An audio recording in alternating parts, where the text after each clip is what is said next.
사도신경으로 우리의 신앙을 고백하며 새벽 예배 하나님께 올려드리겠습니다.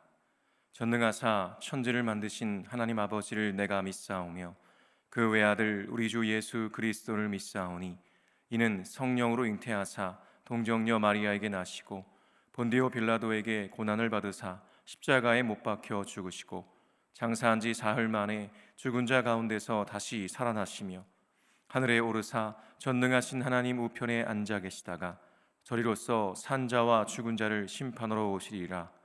성령을 믿사오며 거룩한 공회와 성도가 서로 교통하는 것과 죄를 사하여 주시는 것과 몸이 다시 사는 것과 영원히 사는 것을 믿사옵나이다. 아멘.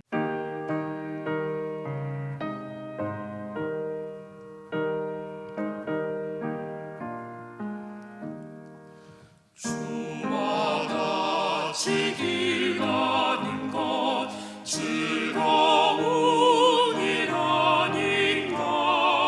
우리 주님 걸어가신 발자취를 밟겠네.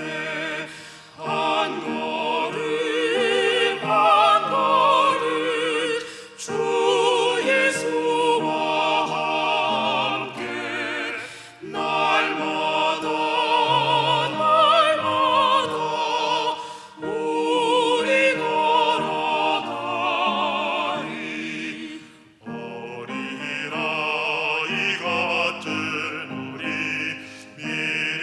미련하고 약하나 주의 손에 이끌리어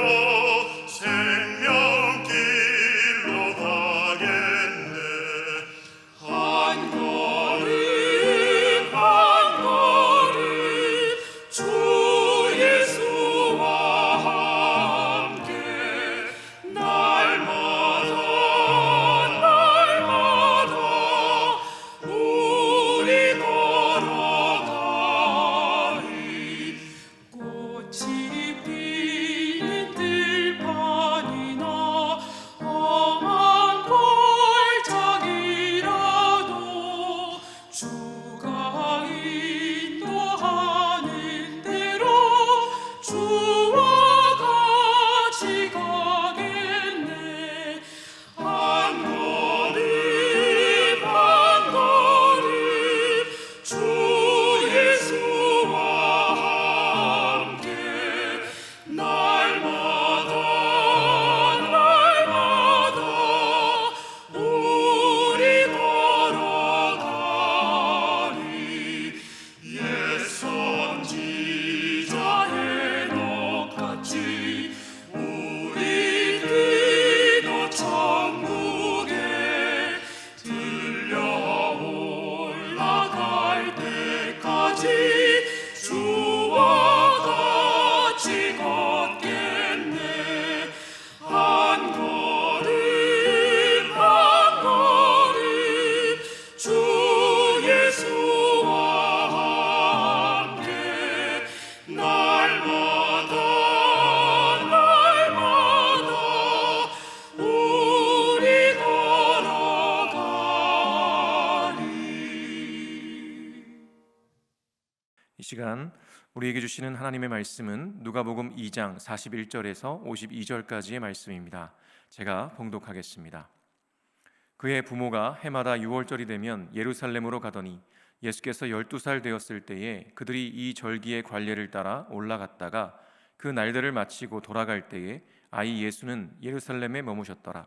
그 부모는 이를 알지 못하고 동행 중에 있는 줄로 생각하고 하룻길을 간 후 친족과 아는 자 중에서 찾되 만나지 못하매 찾으면서 예루살렘에 돌아갔더니 사흘 후에 성전에서 만난즉 그가 선생들 중에 앉으사 그들에게 듣기도 하시며 묻기도 하시니 듣는 자가 다 그 지혜와 대답을 놀랍게 여기더라.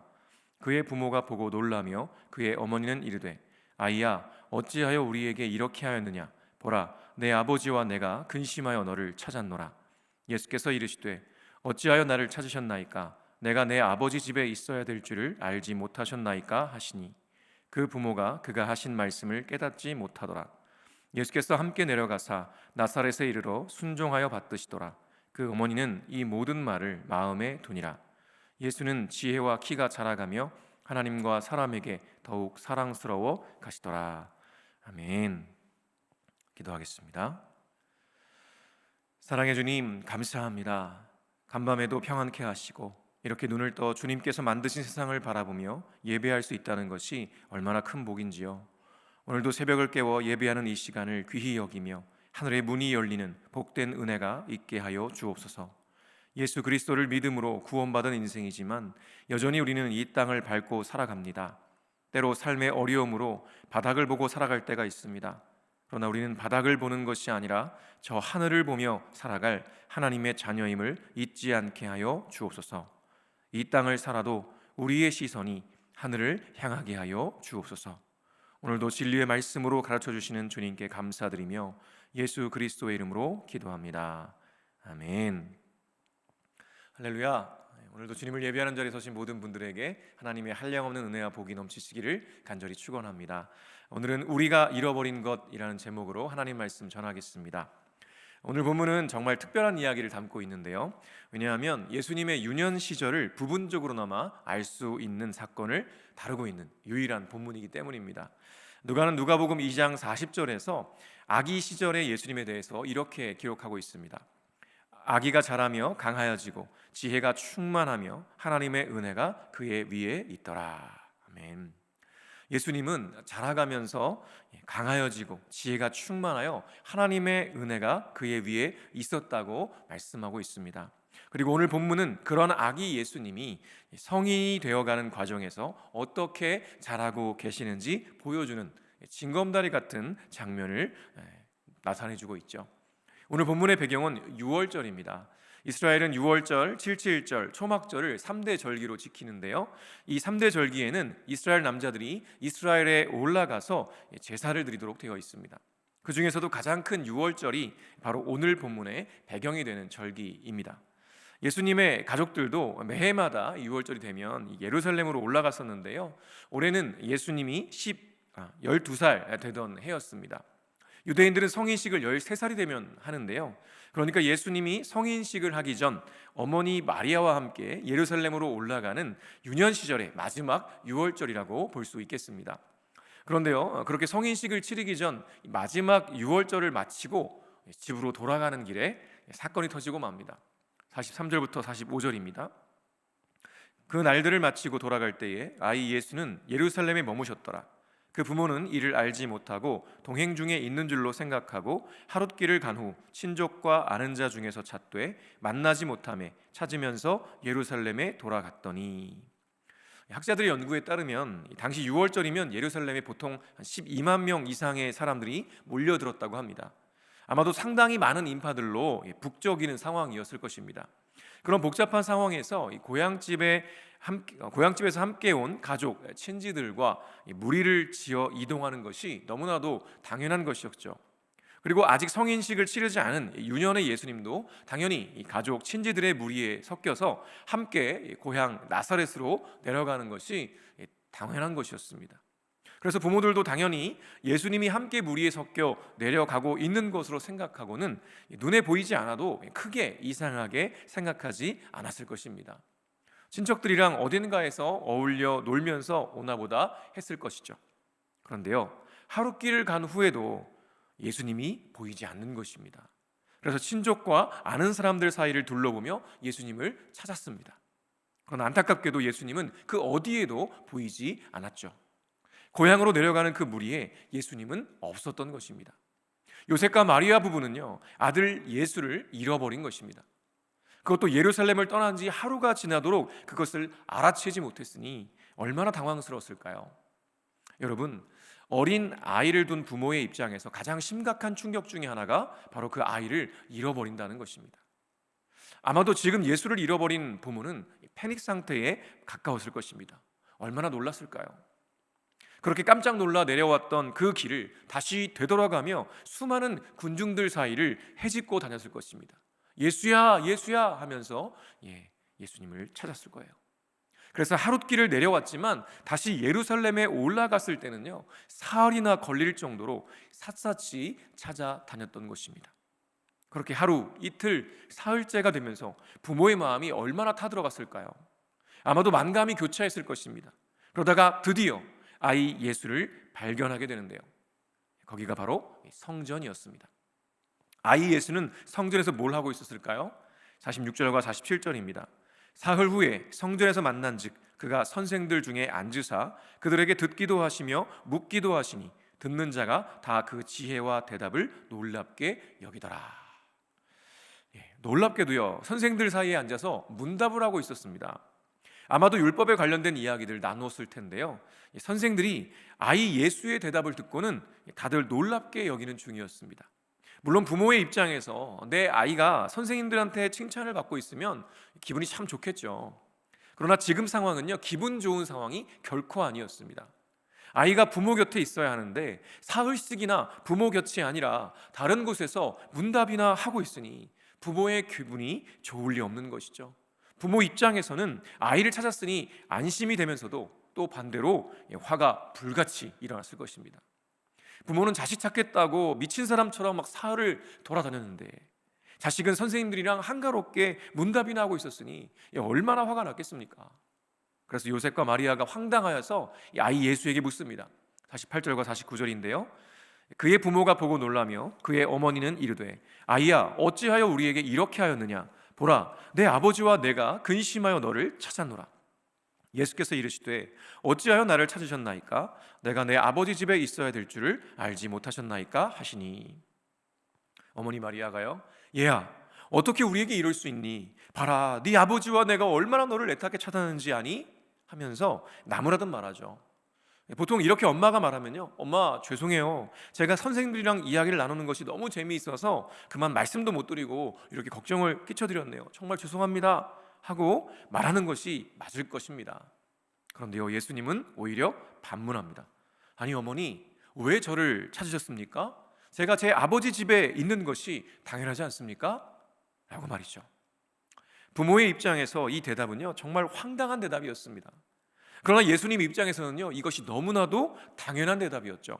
왜냐하면 예수님은 하나님의 아들이셨고 성전은 바로 하나님 아버지의 임재의 상징이었기 때문에 아버지의 집이라고 할 수 있었기 때문이었습니다.